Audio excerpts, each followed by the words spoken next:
हरिओम श्रीराम अंबज्ञ. माझं नाव वैशाली विरा दुखंडे, दहिसर उपासना केंद्र. तब्येतीने मी तशी बारीकच आहे. मला कुठलंही काम करताना असा थकवा जाणवायचा, हे जाणवायचं. पण मला असं वाटायचं घरातली कामं केल्यामुळे असं जाणवलंय. पण एवढं काही मी दुर्लक्ष केलं. पण 2000 साली म्हणजे माझ्या शेजारी म्हणजे आमच्या शेजारी एक बाई होती. ती एएफएस होती.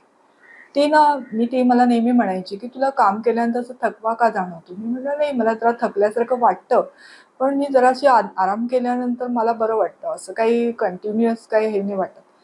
पण तिच्यानं ते लक्षात आलं होतं. म्हणजे ती नर्स असल्यामुळे तिला ती बघायची, की मला असं थकल्यासारखं, माझं वजनही वाढत नाही किंवा मी अशी आहे. मी माझी एका हार्ट स्पेशालिस्टकडे जे दहिसरमध्ये एक हार्ट स्पेशालिस्ट आहेत, त्यांची अपॉइंटमेंट घेतली. म्हणजे बापू कसा हे असो, की मी जर करत नाही, तर मला कोणाला तरी तो माध्यम बनवतो, की मला काय आहे. त्या बाईने अपॉइंटमेंट घेतली आणि ती मलाच विचारायला आली, की "आज मी तुला संध्याकाळी ना डॉक्टरकडे घेऊन जाणार आहे."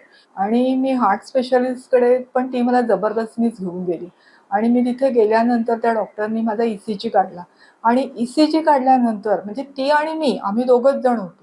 आणि माझे मिस्टर त्यावेळेला गणपतीला गावी गेले होते आणि तिने केल्यानंतर ईसीजी काढायला मी आतमध्ये गेले आणि नंतर डॉक्टरनी त्या बाईला काहीतरी सांगितलं आणि मग मला बाहेर बोलवलं आणि मी ईसीजी काढल्यानंतर बाहेर आले.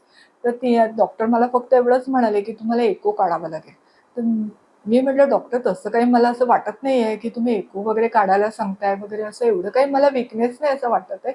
पण ते म्हणाले, "नाही, मी तुमचा जो ईसीजी रिपोर्ट आहे तो मला व्यवस्थित वाटत नाहीये.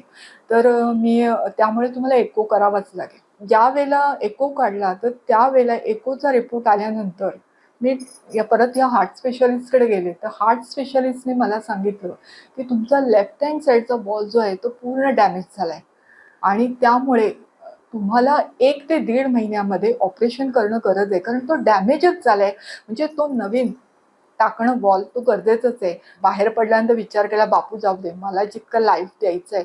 आणि मी डॉक्टरना एवढं मात्र जाताना नक्कीच विचारलं, की "डॉक्टर जर सपोज मी ऑपरेशन नाहीच केलं, तर काय होईल?" तर डॉक्टरनी मला एवढंच सांगितलं, "हे बघा, ऑपरेशन नाही केलं, तर एकतर तुम्हाला पॅरालिसिस तरी होईल किंवा मग तुमचे दिवस शेवटचे असेल. म्हणजे असं नाही की तुम्हाला काही होऊ शकतं. पण त्याची मी गॅरंटी देऊ शकत नाही. पण तुम्हाला लवकरात लवकर ऑपरेशन करावं लागेल." आणि असं सांगितल्यानंतर मी घरी रस्त्याने येताना विचार करत होते, की मला ना माझ्या आजारापेक्षा मला ह्या पैशाची म्हणजे असं वाटत होतं, की एवढा पैसा आणायचा कुठून? त्यापेक्षा मला जेवढं बापूने लाईफ दिलंय, तेवढंच जगायचं बस झालं. आता ते काय होईल ते होईल. पण तरीही तिथे नव्हतं म्हणजे बापू तिथे होताच. कारण त्या बाईनी मला आल्यानंतर म्हणजे माझ्या शेजारचीने मला आल्यानंतर एकोचं विचारलं होतं डॉक्टरनी काय सांगितलं. तर मी तिला सांगितलं असं-असं मला सांगितलंय. तर ती म्हणाली, "नाही गं, तुला ऑपरेशन करावं लागेल कारण तुझा मुलगा 7वी का 8वी ला आहे. जर सपोज त्याचं पॅरालिसिस झालं तर तू कायमची अंथरुणावर पडशील. समजा जर तुला मरण नाही आलं तर ती पडशील आणि ते नंतर कोण करणार तुझं?"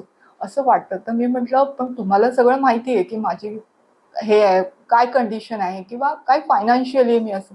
म्हणजे मी ना अशी ब्लँकच होते. त्याच्याबरोबर दादांकडे गेली आणि दादा क्लिनिकमध्ये यायच्या आधी मी बाहेरच बसली होती आणि मनात विचार करत होती, असाच विचार करत होती क्लिनिकमध्ये बसून, की "दादा तुम्ही ना मला ऑपरेशन नकोच सांगा. कारण मला काही उपासना असेल तर करायला द्या. कारण तुम्हाला सगळं माहिती आहे, की फायनान्शियली मी काय आहे आणि मला काही एवढं हे करायचं नाही." पण मी जशी आतमध्ये गेली, तर तसं दादांनी कडक सांगितलं, की ऑपरेशन करायचं आणि पुढे तुझं लाईफ खूप चांगलं आहे. त्यानंतरही माझं ऑपरेशन सक्सेसफुली व्यवस्थित झालं आणि त्यानंतर असंच खरंच झालं, की त्यानंतर ते 2007 साली म्हणजे 7 जुलै 2007 साली माझं ऑपरेशन झालं आणि 23 जुलैला मला डिस्चार्ज मिळाला आणि त्यानंतर म्हणजे असं काही गोष्टी घडल्या, की मी ज्यावेळेला त्या दिवशी गणपती आला 15 सप्टेंबर 2007 त्या वर्षी मी बापूंच्या गणपतीला गेली होती 2-2.5 वेळेस आणि ज्यावेळेला मी त्यावेळेला बापूंना भेटायला गणपतीला गेली, त्यावेळेला मी खरंच हसत गेली होती. म्हणजे जो माझा प्रॉब्लेम होता, तो प्रॉब्लेम बापूंनीच सॉल्व्ह केला होता आणि त्या दिवशी मी जेव्हा गणपतीच्या दिवशी बापूंना भेटायला वरती गेली, म्हणजे गणपतीचं दर्शन घ्यायला म्हणजे मेन त्यालाच भेटायला गेली होती. म्हणून वरती गेल्यानंतर दरवाजातच त्यावेळेला म्हणजे मी 7व्या माळ्यावरती वरती चढणार आणि तेवढ्याच समोर बापू खाली जाण्यासाठी आले होते आणि दरवाजातच बापू समोर आले आणि ते माझ्या समोर आले आणि एक क्षण मला काही समजलंच नाही की बापू एवढे माझ्या समोर आले. त्याच्या मागे सुचितदादा होते. म्हणजे मी बापूंकडे नुसती बघतच राहिली आणि नंतर आतमध्ये गणपतीचं बापूंचं दर्शन घेऊन बापू खाली गेले.